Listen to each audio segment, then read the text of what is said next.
Il ne faut pas vous y tromper, bien-aimés frères et sœurs en Christ. Nous ne sommes pas des machines. Et pour administrer l'univers, Dieu ne va pas nous mettre en place comme une pièce de mécanisme. Il y a des gens qui croient atteindre le summum de l'humilité en déclarant qu'ils ne sont après tout qu'une roue dans l'engrenage. Que fait-elle cette roue? Elle marche quand tout le reste marche.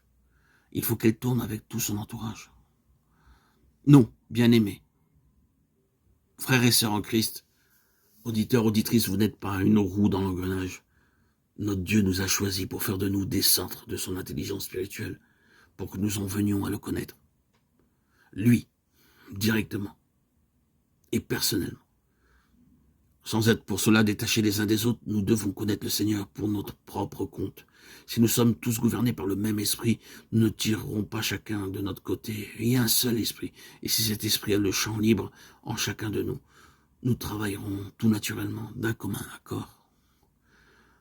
Ce que Dieu attend de ses enfants, c'est que chacun d'eux devienne un foyer d'intelligence spirituelle, un lieu où il puisse partager avec eux sa propre connaissance des choses.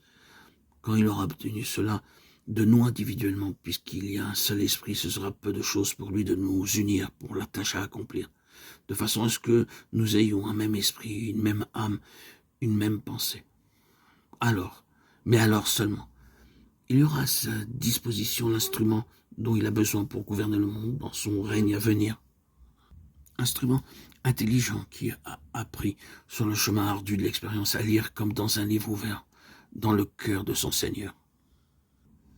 Pour en arriver là, il y a un sens spirituel, une faculté de perception, de compréhension qui est indispensable.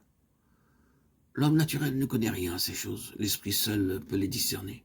Or, cette faculté que nous appelons l'intelligence spirituelle, la connaissance spirituelle, ce sens intérieur qui est une telle bénédiction une fois acquis, doivent être développés. Et c'est ce développement qui donnera à notre connaissance personnelle de Christ un caractère d'intimité qu'elle n'aurait pas autrement.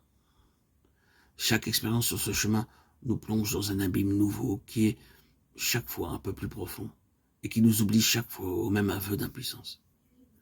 N'ayant pas en nous-mêmes les ressources qui sont nécessaires pour triompher de la situation, nous apprenons dans la détresse que Christ a justement ce qui nous manque.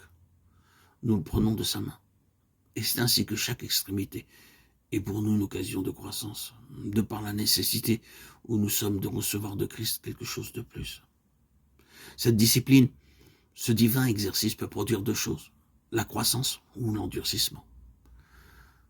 Les 40 ans dans le désert furent pour Israël 40 années d'exercice spirituel. Vos pères me tentèrent pour m'éprouver. Dieu avait son peuple sous discipline pendant ce temps-là.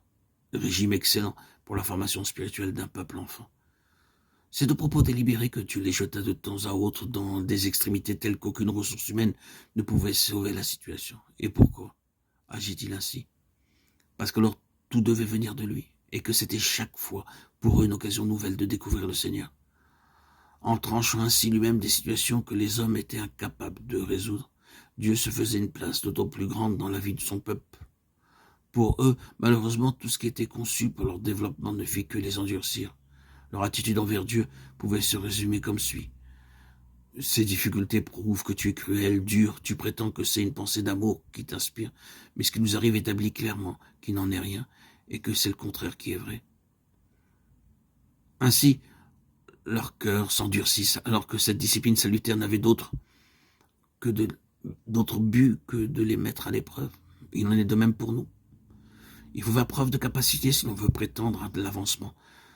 Or, nous pouvons réagir de deux façons quand Dieu nous fait passer par le creuset.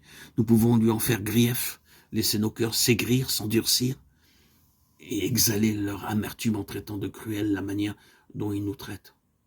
Ou bien nous pouvons au contraire, grâce à cette discipline féconde, voir se développer notre capacité spirituelle et s'ouvrir devant nous de plus vastes horizons. Ce n'est que par l'étroit défilé de l'épreuve qu'on trouve le large.